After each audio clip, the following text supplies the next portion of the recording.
Okay, rektahan na to. Ano ang mga balita ngayon?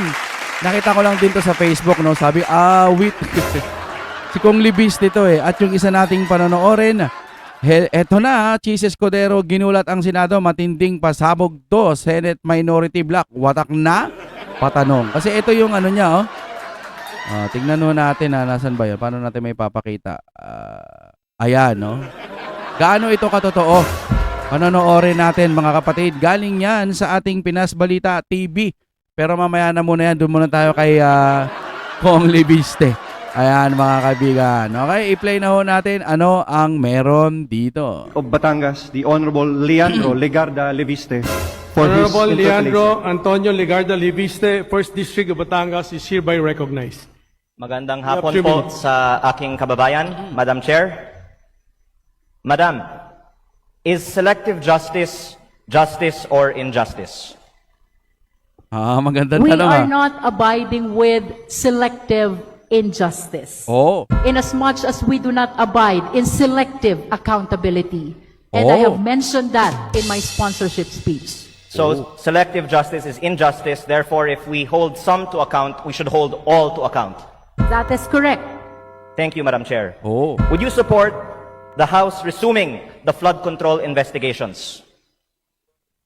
Mr. Speaker, distinguished colleagues, in our response to the mandate of transparency and accountability, we have to distinguish between an impeachable official Paano tayo napunta rito? and non-impeachable official. I'm asking for your personal position on For this. impeachable official, Mr. Speaker, we follow the rules of impeachment. Oh. The best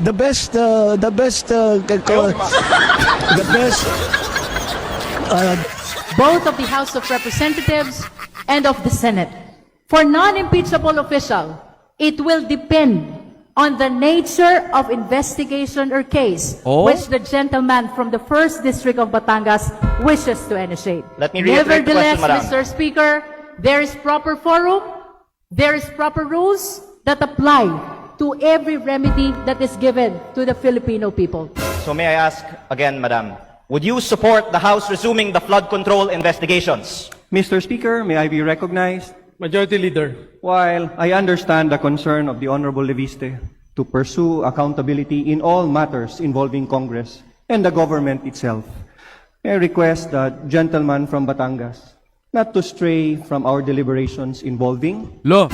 the resolution. So the House does not want to make a statement today on whether it wishes to resume the flood control investigations. Mr. Speaker, we will not make any statement outside our deliberations on the impeachment complaints. Thank May I you, Mr. remind Representative Lo. Leviste to Thank you. confine I will move your to my next interpellation and question. Wait pala talaga. Sabi nung ganun kasi nung nag-post nito, wait, sabi nung ganun. Wala talaga mga kaibigan. To the resolution under consideration. I will move to my next topic. Thank you. Ang masasabi ko lang dyan ay nye! Hindi natin masyadong naintindihan ng English eh. Pero base sa aking pagkakaintindi doon po sa video, medyo ayaw nila. Hindi lang medyo, ayaw talaga nilang pag-usapan yung Blue Ribbon, yung corruption, no? Dyan sa House of Representatives. Siguro dahil maraming buaya dyan. Kayo mga kapatid, base sa inyong pagkakaintindi, comment naman kayo dyan. Alam nyo naman tayo, hindi naman tayong masyadong magaling sa English eh. Kung tutusin nga, dapat Tagalog yung nila dyan eh, no? Basic lang naman ang nagamit na English. Pero mas maganda kung Tagalog, hindi naman excuse eh. Kasi Pilipino naman tayo, di ba? Paano pa yung mga ibang kababayan natin na hindi kagalingan sa English? Ako nakakapagsalita pa ng Tagalog para lang maihatid sa inyo. Paano pa yung mga ibang kababayan natin? Naririnig nila English, akala nila sa English matalino na. Para, base sa pandinig ko, kayo comment po kayo dyan. Iniiwasan nila yung pag-usapan dyan yung korupsyon. Diba? Okay, dito na po tayo mga kapatid. Saan na ba yun? Ito, i-play na po natin. Eto, mas matinik din ito. Bigyan natin ng reaction opinion itong post ng Philippine Star. Sabi dito, Cheese Escudero to preside over BP impeachment trial anew. Ano? Si Cheese Escudero. Acting Senate President Sherwin Gatchalian's bloc is studying the possibility of electing another senator to preside naman. over the impeachment trial of Vice President Sara Duterte. Seriously? Hindi naman ako magaling sa English, ha? Pero putik, mag-e-election sila para lang magkaroon ng panibagong senador? Ganun ba yun? Tingnan nga natin, baka mali ako, ha? Possibility Possibility. of electing another senator. Siguro naman kahit bobo ko sa English, naiintindihan ko yun. Ganito na ba kakengkoy ang ating gobyerno? To preside over the impeachment trial of Vice President Sara Duterte. Bakit hindi nyo paatinin si Jinggoy? Kahit online lang, di ba? O bakit ayaw nyo? Nag-work from home nga kayo. Ewan. Awit talaga. Amid rumors that Senator Francis Escudero would get the job. Kasi gagi rin tong si Cheese Escudero eh. Malamyate eh. Duwag eh. No? Sa bagay, niliis lang din naman niya yung sarili niya. Wala kayo, ililigtas ko sarili ko. Ang pagkakaalam ko kung ibase natin sa 1987 Constitution, Ayan. ang Senado ang nabigyan ng mandato na mag-decide sa mga impeachment cases na may endorse ng Kamara sa kanila. Oh. So ang Senado mayroong Senate President. Mhm. Kaya once na nag-convene ang impeachment court, automatic ang Senate President ang magiging presiding officer. Naman, Di naman, ba ganun naman. lang kasimple ang Oo. 1987 Constitution? Mm. Katulad din sa Supreme Court, may mga associate justices, mayroong Chief Justice. So kung nag-en banc sila, automatic ang mag-preside sa en banc ang Chief Justice. So,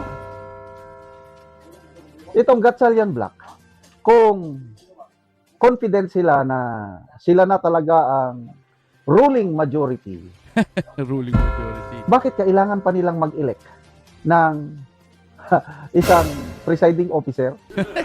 Kung talagang Senate President na itong si Gatchalian, dapat siya na ang mag-preside. Bakit pinag-aaralan pa na mag-elect sila ng presiding officer? Susubukan na naman siguro nilang baliin yung batas. Ganun lang naman eh. Nakasanayan na siguro nila yung bentalo eh. Hindi ako lawyer kailang common sense lang yan. Ibig sabihin, they are not sure of their legitimacy. Opinion ko lang ito. They are not sure. So, I don't know what will happen. Madidelay. Example ipilit ng Gatchalian Block. Hinili nila si Escudero na presiding officer. Ano ang magiging reaksyon ng Cayetano Block? Remember, 10 pa silang nandyan. Magkakagulo. Hindi. Hanggat walang isang senador nakakalas sa Cayetano Block at sasama sa Gatchalian Block, hindi basta-basta bibigay itong si SP Cayetano. Ayun. Ipaglalaban niya ang kanyang legitimacy as Senate President and as such, as presiding officer ng impeachment trial. Ayun. So magkakagulo na naman, madidelay. So what will happen of the impeachment? Gustong-gusto ko sana matuloy na. But then, ito, nangyari yung June 3 na Oy, lilinawin lang yung gusto niya matuloy yung impeachment. Siguro, yun yung parang mailatag na rin ni BP Sara lahat ng mga ebidensya niya. Kasi andyan na yung majority, andun na rin yung minority. Pero gustong makasigurado siguro ng minority. Kaya mukhang magbebendalo sila. Yan lang din ang opinion natin. quorum puno. 12 lang. Paano naging quorum ang 12? Yan ang Bendalo nga. mathematics na napakahirap intindihin o arithmetic Ayaw nga nilang maniwala sa 1 plus 1 equals 2. Nasa binary sila na 1 plus 1 equals 0. Yun ang uso. 1 plus 1 equals, ay 1 plus 0 equals 0 pa rin. Diba? So, Binary. I don't know, wala na akong ibang maisip na magkakagulo talaga. Okay, sabihin na lang natin, pagbigyan natin sila. Mm. Kanila ang impeachment trial presiding officer. Ilagay na natin. Alam nyo ho, pag nangyari yan, sa tingin ko, may impeach po talaga si BP Sara. Kasi sa Kongreso nga kahit hilaw na yung mga ipinakita nila, pero mo para sa kanila impeach si BP Sara. Pagdating sa Senado, kailangan galingan ng mga nabayaran doon para baliin lalo yung law. Opinion lang ha, opinion lang, vision lang natin yan. Si Escudero. Again, tanong, anong magiging resulta? Sabi natin, wala, nagtuloy ng presentation, what, everything. Makukonvict ba nila si BP Sara? Sa Constitution, baka baguhin na naman nila. Oo, malamang. Magbabago sila ng Constitution, ire-ready nila. Kailangan ma-impeach si BP Sara Sa Constitution, nakalagay doon, it should be 2/3 of all members ng ano. Baka baguhin na naman nila ang computation. Oh. 22. So ano ang 2/3 ng 22? 15 or 14? Baka ibaba nila. Oh, sabihin na lang natin, Kumbaga, babaguhin muna nila lahat ng rules bago nila ituloy yung impeachment para pabor na pabor sa kanila. Kumbaga sa chess, yung horse, yung tira ng horse, hindi, pa-L lang tira nito, hindi. Pwede ng pagano, horizontal, diagonal, pwede nang tumalon, parang queen. No? O yung pawn, sa chess, sa mga nakakalam. O dati tira niyan, paganon lang, pero ngayon pwede nang paganon at saka paganon. Pwede nang palihis. Babaguhin nila Lahat ng tira dun sa chess, babaguhin nila. Yung pinaka-king dun, pwedeng ilipat-lipat kahit saan-saan niya pwede. Ganon. Nagbigay lang ako ng example, siguro medyo pangit para sa inyo, pero mukhang may punto, di ba? Kaya nilang baguhin ng lahat kasi nga sila ang nakaupo. Yan ang nakikita kong solusyon nila para ma-impeach si BP Sara. 14 or 15. 12 lang sila. Ipagpalagay na natin. Pwede na yun. Sabihin nila, hindi, pwede na to. 12 lang tayo. Isulat yun sa bagong rules. 12, pwede na. Oo. Wala kailangan ma-impeach si BP Sara no? Kasi nga, lalamutakin lahat sila ni BP Sara kapag si BP Sara na ang nakaupo. Kung halimbawa man na matuloy at swerte at ipagkaloob ng Diyos sa atin na maging presidente si BP Sara, lahat ng kurap durog. Lahat wipe out. Baka matuloy pa magkaroon ng death penalty dito sa ating bansa. Lahat ho ng mga nagnanakaw ng talagang katakot-takot. Lahat ng sa mga ghost project, lahat sila sunugin sa apoy.